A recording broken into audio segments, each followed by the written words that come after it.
எத்தனை சாமி வந்ததையா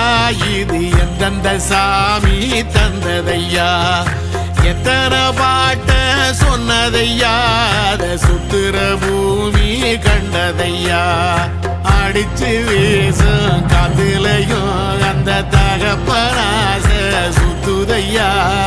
பிடிச்சு பூக்கும் விதையிலும் ஒரு வம்சத்து கதையே உள்ளதையா 100 தலைமுறை சேர்ந்து செதுக்குன